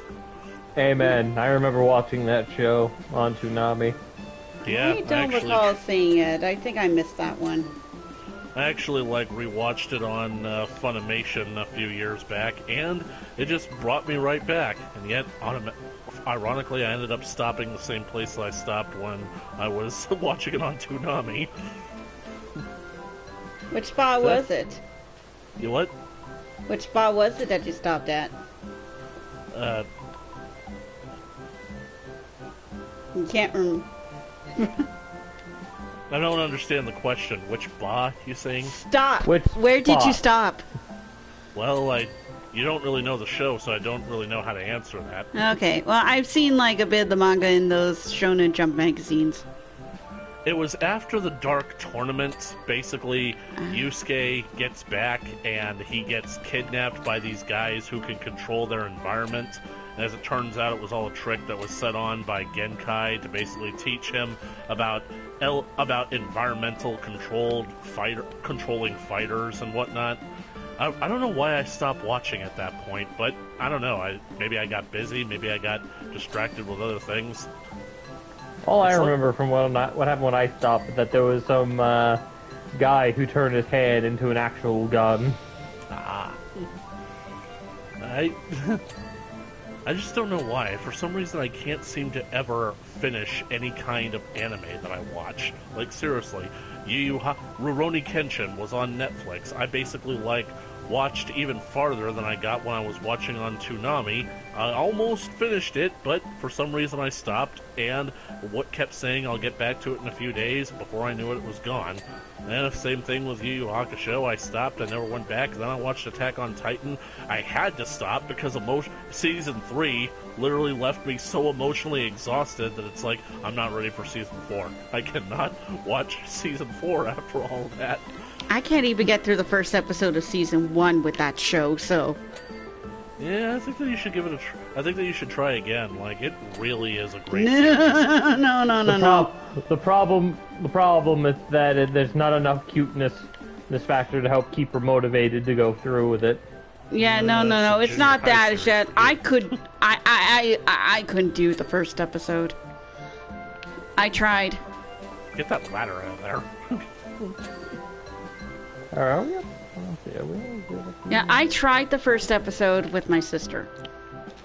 She watched the whole thing. And I just couldn't do it. I tried. Maybe she understood. Maybe you should watch a parody version of it. Like, when you see basically, when you see the whole thing basically being made fun of, it might actually make you curious about the actual context. Yeah, no, I'm also kind of picky about my parodies, too. Ah.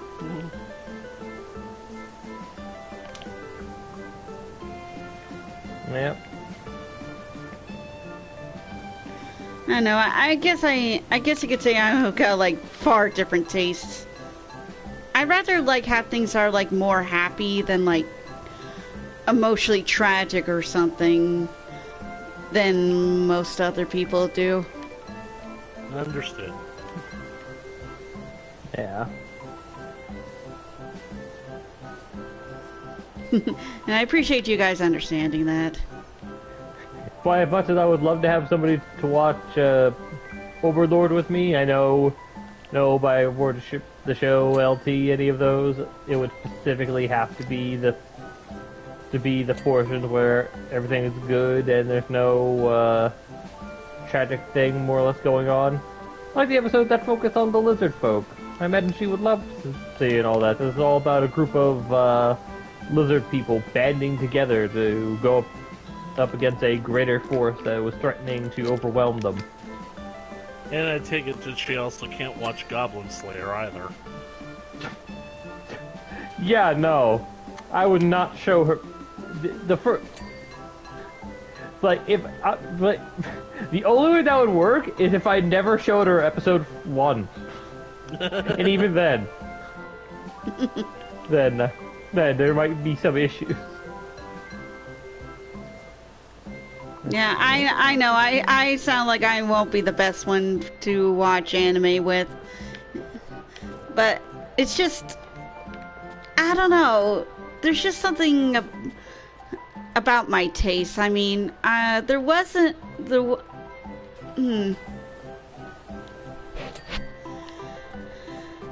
I have no idea how to describe it.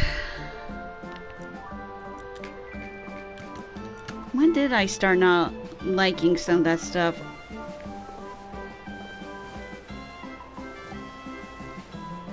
All I know for certain is that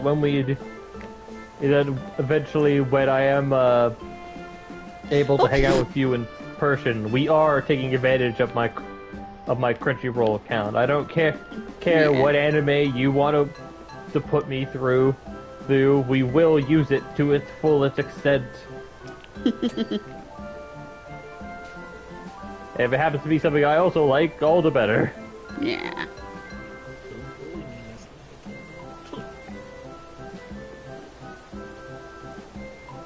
God, this interior section is so filthy. I thought I cleaned up a good chunk of it. I come back and there's still a huge portion still dirty. Would it be better? Would it be better if I like turned it off? But it's more fun this way. Okay.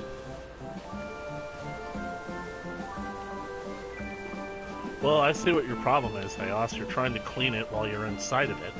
You're going... Right now, you're just going along for the ride. And your point is? Well, you're literally only standing in one position. Like, you're literally doing absolutely nothing. That's because most of it is like attached to the centerpiece. And let's face it, Chaos, there's only one green-clad individual who could succeed by doing absolutely nothing. And I am not him. But if you notice carefully, you would see that the inner ring of the area is completely clean, which was part of my grand endeavor of being on the inside. Yes, but have you noticed the ceiling? I've been working on it. So, LT, basically we didn't get your input from before. What if you had 30 days to spend $30 million, what would you do? I'd refuse. You'd refuse. Yeah, I'm not gonna fall for that. I'd refuse. Because that seems unfair. It's practically impossible. And on top of all that, whoever is the relative that thought of that challenge of mine is a psycho. I would take the money, let it invest, let it grow, and say, listen, you guys gave me the money to do whatever I wish. If you don't want me, you guys can keep the rest if I can make more money out the small bit of my own. In other words, I'll take the smart route. Alright. Me, I've basically thought about it a lot.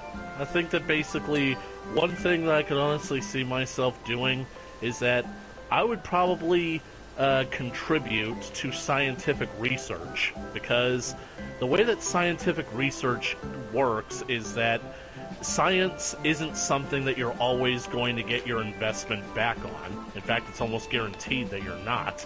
So, effectively speaking, you fund scientific research, that basically, it doesn't really accumulate any sort of asset for you. I'm sorry to just interrupt, but now I'm just imagining the main character be like, I got it. I will invest in cancer research. Search. The next day, the scientists make record-breaking success on cancer research. The cure for cancer may have been found. Fuck! I know, right? Because knowing Brewster's luck and the fact that the universe literally had to work against him for the sake of the comedy, that it probably would happen that way. Mm-hmm.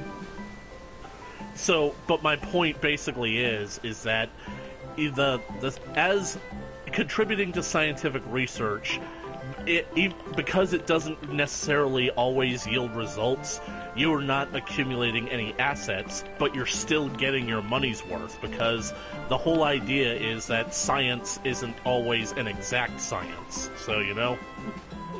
I've known that since high school. So it just kind of makes me wonder, like, what would I contribute to researching, because you gotta be careful about that, because, like, let's say if I want to go out to Montana and find a dig site that maybe Jack Horner or someone of the like is basically digging out there for dinosaur fossils. If I basically go to them and say, I want to fund you guys for the next few years, you guys need $50,000 a year so you can keep digging, so basically how about, I don't know, $500,000, keep you guys going for the next 10 years or so. So, I don't know if that... I think the fact that because the dig site is a tangible dig and they are bringing fossils out of the ground, I think that basically might that basically might stand to reason that those could be considered assets. Because it's like, I'm putting my money into something physical, something tangible, that could actually yield positive results. So, so I don't think that I'd be able to do dinosaurs. Although, Jack Horner is basically leading the charge on those experiments to try and retroactively change a chicken's DNA to reawaken dormant genes that have long since been turned off that could give chickens a more reptilian appearance and basically make the chicken back into a chickensaurus. So I don't know how far along they are on that research, but let's face it, they've been talking about this since the mid-2000s. So far, I ain't seen no goddamn chicken dinosaur, so... The Africans are too busy preparing them for the military. Possibly. I mean, who knows? Maybe I'd sink it into the military. The thing about it is, you gotta basically be careful. You gotta get something. You gotta basically contribute the money towards something that you're getting your money's worth back on, so it can't be considered a charity. You basically gotta do something that has actual intrinsic value, so it doesn't count as simply just you giving a charitable donation. So you gotta pick something that is gonna get your money's worth, even if that money is zero. Well, the thing is, I am no good with money. I'm no good with finances. So to put it simply, I wouldn't know what to do. That's the ironic thing. You would think that somebody in that position would actually benefit from this little scheme. Mm-hmm. But yeah, it is basically such a shame that there's a stipulation that if you fail to complete the challenge, you have to give back whatever is left. So...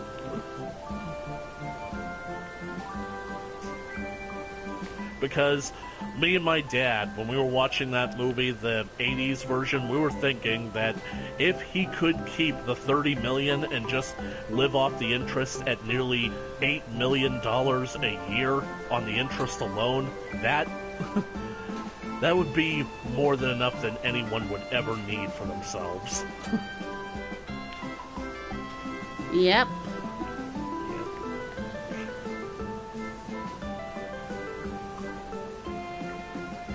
By the way, have you two ever been camping?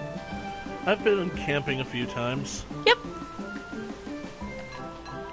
I'm a little bit surprised to hear that from you specifically, LT. I did camping with Girl Guides in the past. Ah. Curious how well you would do with my family's camping trip. So there's one portion I imagine you might have a little bit of trouble on. And that is... Simple, my mortal nemesis, the mountain hike. Ah. I have a feeling that probably would be a problem for me nowadays. Yeah. Can't believe that there was actually a time where I thought that I would take up hiking as a hobby. That was before I got a car and had to walk literally everywhere. Whoop, sorry. So I started to think, maybe this walking isn't such a big deal after all. Yeah. The main thing for me is that I have allergies to the wilderness, so camping kind of sucks if I don't remember to take my medication. And of course, no one bothers to give me the reminder that maybe I should take this medication. So I'm usually suffering. And the whole main gist of it is, again, just hiking up a mountain. Not climbing, not mountain climbing. Hiking. So there's a normal path. You go up to this nice old big place. On the side has a gorgeous view that I have sent LT pictures of. Oh yeah, it's very beautiful. Yeah. That is beautiful as you. But anyway, that little bit of flirting aside, the primary issue I have with it is, my allergies combined with the fact that I'm doing my absolute damnedest to to go up the very much uneven path, because it's not, because it's, you know, even though it is effectively a known path, and there are, like, some things that help out along the way, ultimately it is a very natural path with all sorts of winding little rows, uneven little spires and whatnot. So it is painful. Yep. Of course, well, only really for me. Everybody else has no problem with it. Of course they do. Yeah. Always the worst part, isn't it? Yeah. What certainly helped me out and enjoy it more this year is that my father actually stayed by my side. And brought up how, like, whenever he goes hiking, that he doesn't make it a competition.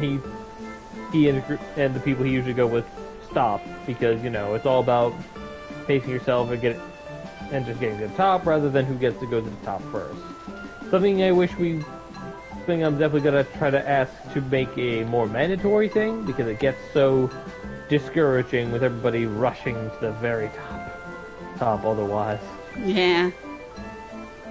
Or at the very least not stopping for me. As selfish as that is to say.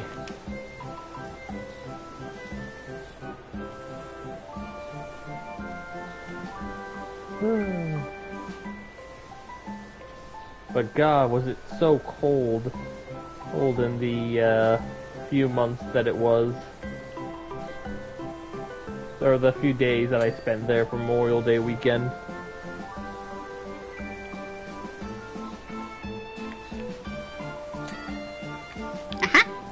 Because, you know, I was sleeping in a tent. I had 2 layers of clothing on. And I was shivering so bad that it was uncontrollable shivering. Yep. That's one of the reasons why I hate cold. That's one of the reasons why I think that my dad is crazy when he says he actually likes the cold weather months, because when you're cold, you can just put on more clothing and problem solve. It's like, Dad, he's wearing 2 layers already. Yeah. And we're in the springtime. Yep. Imagine what would happen if I tried camping during the winter time. Been there, not fun. Oh yeah. There's the reason why birds fly south for the winter.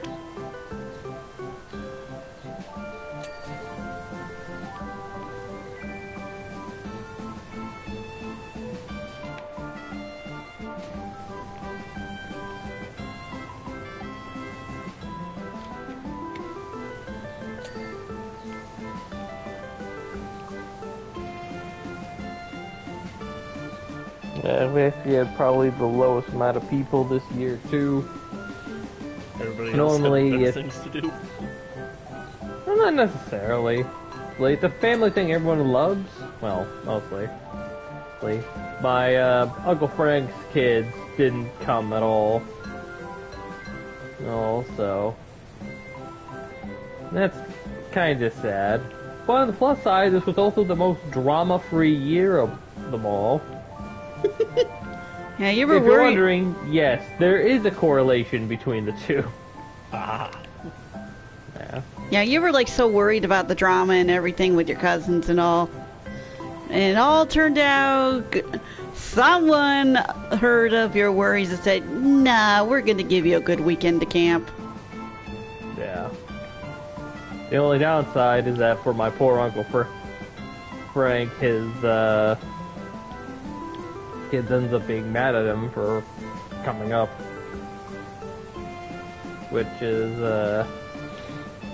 Well, he made his choice. They made their choice. They have no right to be mad at him. They didn't want to go this year, so they made their bed. They will lie in it. yeah, that's my whole thing. And I know why specifically, like, they're upset too. It's like, they just like how, the uncles spend most of their free time when they're not, like, getting food or supplies, basically just drinking, and I guess can be somewhat frustrating, especially if you just don't have any desire to drink. You know? Mm-hmm. You don't have to consume alcohol to have a good time. Yeah. Oh, there we go. Yeah. You know, there's still some stuff that we could do. I know that my uncles are not as young as they used to be when I was a kid. But at the same time, it's just, well, eventually, they're not going to be around anymore. Mm-hmm.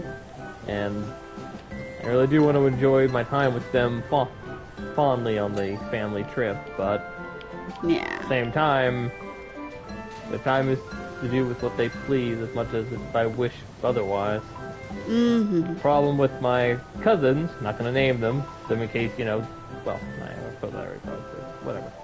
But the problem with my cousins, specifically the older brother, is that he has a very commanding attitude about the whole thing. He and his dad has always had some sort of issue. So it's kind of sad, especially since the previous year, like I said, there was a little outburst as we were like trying to practically set up for the rest of the day, and he pretty much just left with his younger brother there without even helping his dad finish setting everything up. And well, that anger carried on over to my other cousin. Then let's call him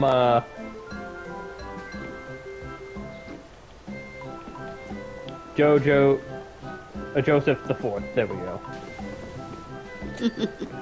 His father is the third. His son is known as Cinco. Can you guess why? Okay,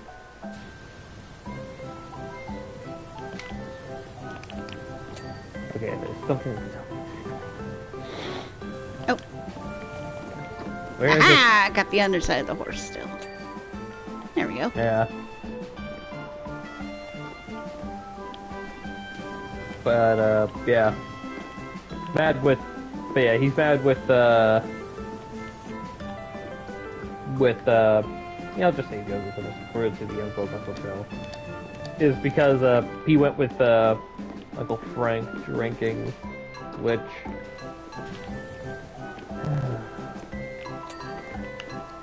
I can't help but feel partly responsible, because I know I was, you know, I complained, I have similar things about it.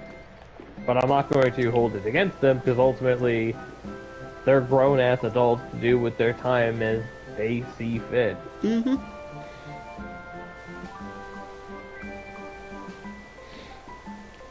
Because they're also my elders, I'm not going, unless they're specifically going out of their way to ruin my time, I'm not going to question what they do with their time. Yeah.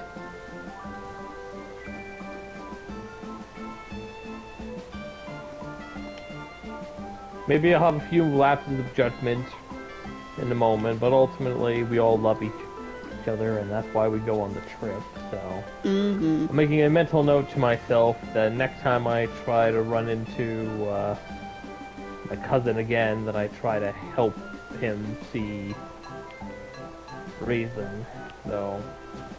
No, sometimes you can't reason with the unreasonable. Yeah, that's what I'm feeling.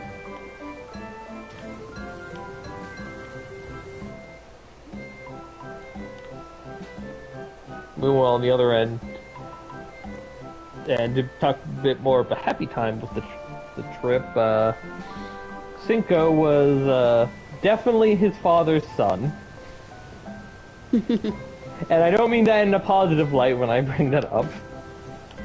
He's a little bit fresh and whatnot, despite, being a, what was it, 4-year-old, I think he is?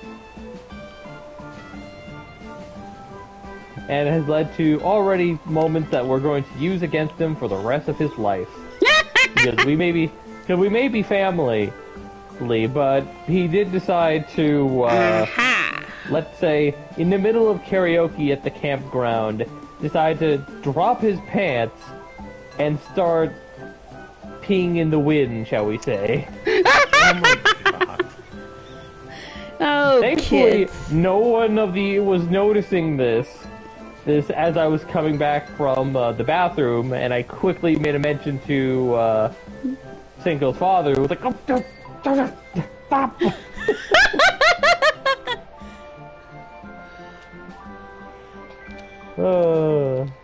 And thankfully, my own niece and nephew were also all doing good.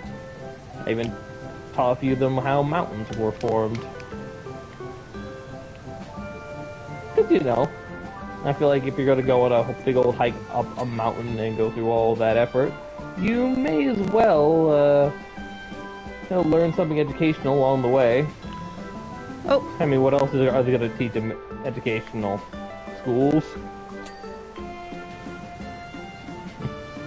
Yeah, no.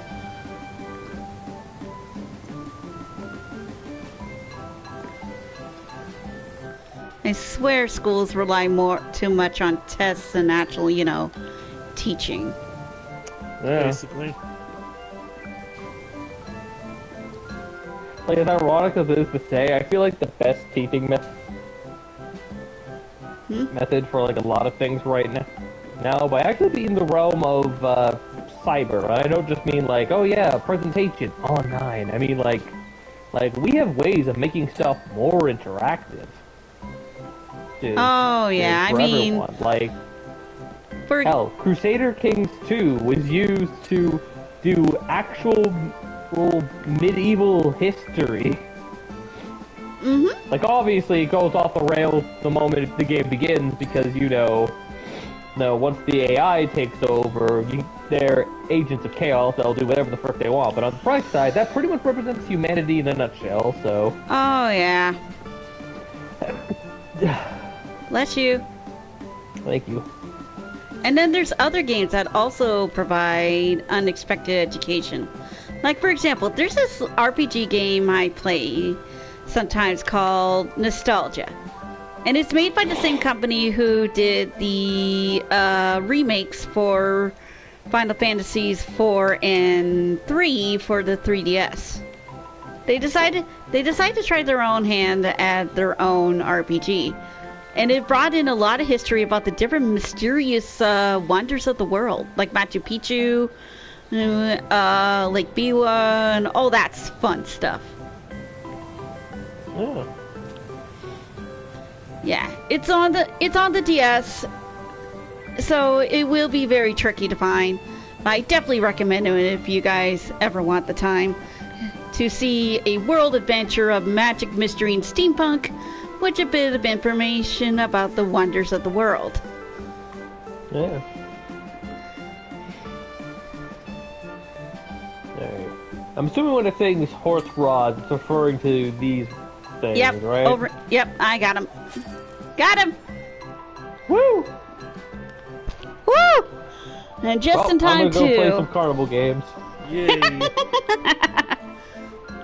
at us go!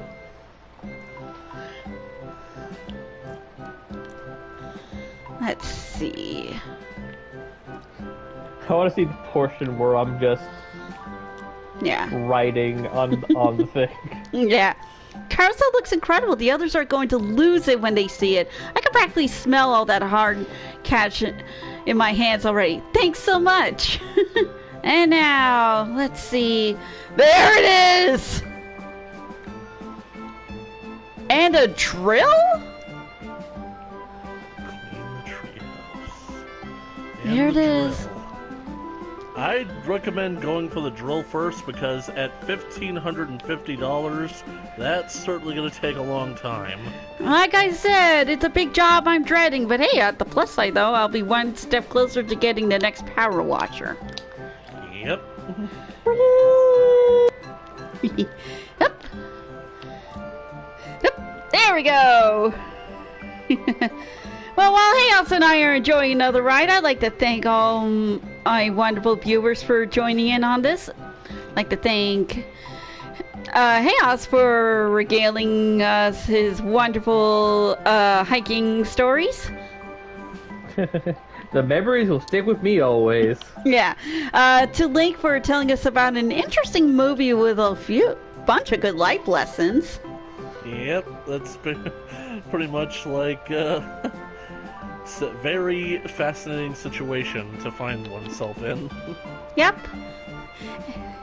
And see you guys next time. And remember, the only real magic you have is your imagination. And you'll never take me alive, coppers! Well, Yeah, if you guys will yeah! well, if you guys will excuse me, I got $15 million to burn through. All right. Bye, See you everyone. around.